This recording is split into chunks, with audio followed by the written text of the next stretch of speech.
We're gonna paint beautiful gouache waves with an easy and fast step-by-step tutorial in only 3 colors. Hi, I'm Françoise. I offer tips and tutorials for realistic watercolor, oil pastels, and gouache every week. For supplies, I used Arches cold-pressed 100% cotton 300 GSM, and you can use any other watercolor paper or even mixed media paper that works well with gouache. I like to use masking tape to keep the sheet from moving around as I paint.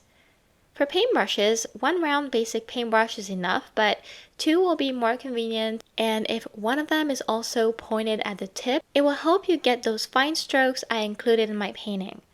For colors, you need just blue, mine is Prussian blue, black to make your blue darker, and white to make blue lighter and also paint highlights. All details on my supplies are listed in the description, as well as the reference photo for today's gouache wave. Before I get into each step, make sure to follow me on Instagram to see what tutorials are coming to YouTube and suggest the ones you want to see. Let's start with step 1.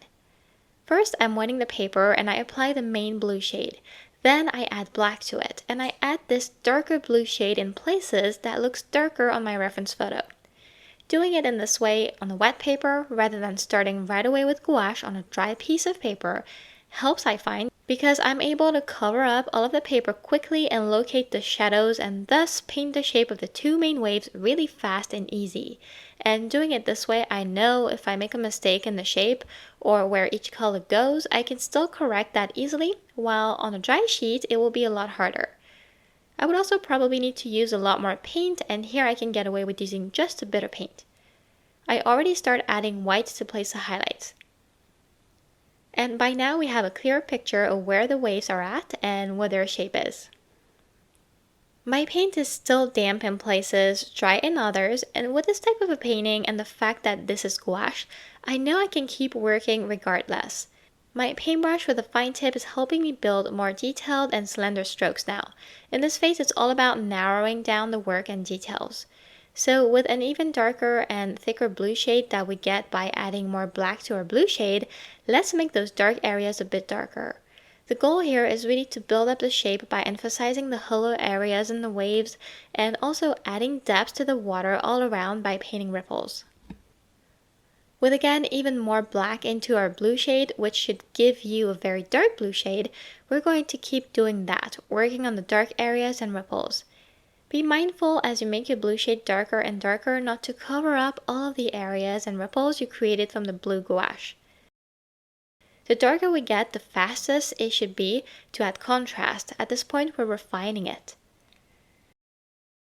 This is why I'm adding more in the front of the painting, since with painting and drawing landscapes, the closer it is to us, the darkest and the more detailed. It's also why I'm adding a little bit of white towards the back. This area over there should look lighter and less detailed. I use blue and white to correct contrast where I think it is too dark, and it's mainly towards the back. With gouache, it's nice to be able to switch from dark to light and refine a painting in this way, and we can keep doing it until satisfaction. Take advantage of it to take a step back on your painting, see how it's looking from a distance, and ask yourself where you can improve it. How you can decide is by using your reference photo and observing it. In this specific painting, I see the waves are darker than the rest, especially the front one. The top of the waves is generally light, while the areas curving inwards are darker.